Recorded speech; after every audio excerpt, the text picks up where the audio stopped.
Hey guys, it's Ashley, and today we're going to do something a little bit different. I've been waiting 2 weeks to get this together and to show you guys something different.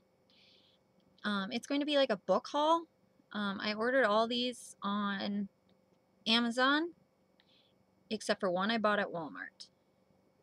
So I am in love with books. I like having the physical book rather than having it on my phone. I don't know, call me old fashioned.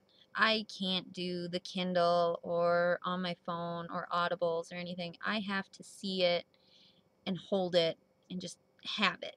Like, I like to read books in the bath. I don't like to bring my phone in there.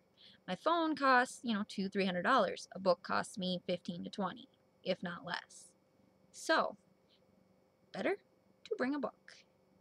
So, let's get started. This is my favorite author in the whole wide world. She is the most amazing woman ever. And this is actually the second one to her book, Burned. And I highly recommend her if you're into, like, I'll show you. She writes like this. Like, they're all different, but they're all in poems. And so it's really nice. So let's read the I don't know what you call it. Patton's father is dead, and Patton is on the run. After far too many years of abuse at the hands of her father, and after the tragic loss of her beloved Ethan and their unborn child, Patton is desperate for peace, but is it even possible to rebuild a life when everything you've known has burned to ash and lies seem far safer than the truth? So I'm really excited. I only paid, I think, $10 for this actually, and it's used, but it still looks brand new. I mean, there's a mark on the top, but who cares? And I like getting her books in hardcover as much as I can, just because they're so thick. But truthfully, these only take me 1 to 2 days if I don't read them consistently. So that's the first one I got. And then we're going to stick with the Ellen Hopkins deal. And then we got Collateral. And this one's used too. And all, like I told you, they're just little marks on here. I mean, I don't see what the big deal is. This one is the last thing Ashley ever expected was to end up a military wife. But Cole doesn't match her stereotype of the aggressive Marine. He's passionate and romantic, and their relationship evolves into a deeply felt, sexually charged love affair that survives 4 deployments. Cole desperately wants Ashley to marry him, but when she meets another man, a college professor, she begins to see what life might be like outside the shadow of war. Yippee! More love story. And then we have this one. And this one, weirdly enough, she wrote like a normal novel. So this one I'm kind of interested in. And again, this was used, but it doesn't look like it. I'm just going to read you the small section. It says, once a widow, twice divorced. Tara is a woman with a past she prefers to keep to herself. She's gorgeous and content living alone in her flawless Russian Hill mansion in San Francisco. Okay, so I got 3 of those. She actually has no more out that I don't own.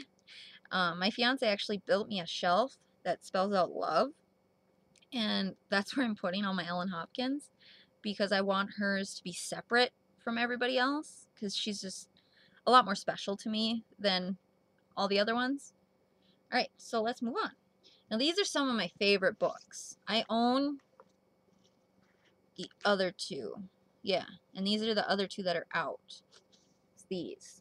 The Book of David. And they're always by anonymous. There's never an author. They're kind of saying that it's their story, like a diary. And the other 2 I know is called Letting Anna Go, and I can't remember the other one. One's about drugs, and one is about cutting and anorexia, I believe. So this one is, he had everything. family, friends, a girlfriend, and an undefeated football team, and a half a dozen sports scholarships. He also had a secret that was tearing him up from the inside.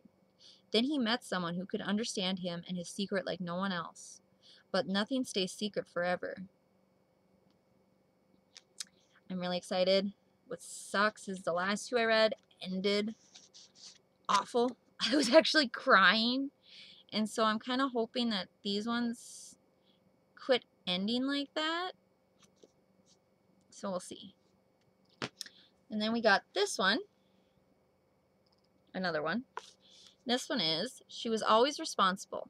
At home, at school, at everything. Nothing was just for fun. Nothing was just for herself. But then an opportunity presented itself and she had to make a choice. A choice that would change everything. Now she has it all. No more worries about parents, no more worries about school, no more responsibility. But if no one's responsible, who does she turn to when her choice gets wrong? Dun dun dun dun. And then we have this one by Heather Wood. And it says Kayla Marlowe is slowly vanishing. Last year, Kayla's world imploded. Her beloved father died, leaving her alone with a narcissistic mother who is quick to criticize her daughter's appearance. During her winter break from college, Kayla's dangerous obsession with losing weight begins. So it's anorexic type of stuff, something I deal with personally every day. And so reading books about other people or just stories is actually really nice. I don't know, some people it triggers, but it doesn't for me. It just makes me know that I'm not alone, that other people have felt this way. So it's just kind of nice. And this one I've actually started reading, but then I quit because I knew what was happening. And so I just wanted to kind of forget for a little bit. And this one is just, if you've gotten into 50 Shades of Grey, which I know most people have, but other people think it's overrated, this is just his side of how he felt of everything, how he had everything go down. And then you get to learn more about his life, more personal. And it's actually really nice. It's really nice to know what and how he was feeling the whole time versus just hearing her side. Seeing him struggle too and everything is great. I love it. I'm glad she came out with this one. I will finish it. I mean, it'll take me a day or two if I read it a couple hours. So, and the last one is this. By the time you read this, I'll be dead. I know it sounds awful, but it's not that bad. It says, Daleen Rice is broken beyond repair, and after a string of botched suicide attempts, she's determined to get her death right. She starts visiting a website for completers. On the site, Danielle blogs about her life, revealing a history of bullying that goes back to kindergarten. When she's not on the web, Daleen's at her private girls' school, where she's known as the freak who doesn't talk. Then a boy named Santana begins to sit with her after school while she's waiting for her parents to pick her up. Even though she's made it clear that she wants to be left alone, Santana won't give up. It's too late for Daleen to be letting people into her life, isn't it? So, I really hope this one ends good because I know it's going to be really sad throughout the whole thing.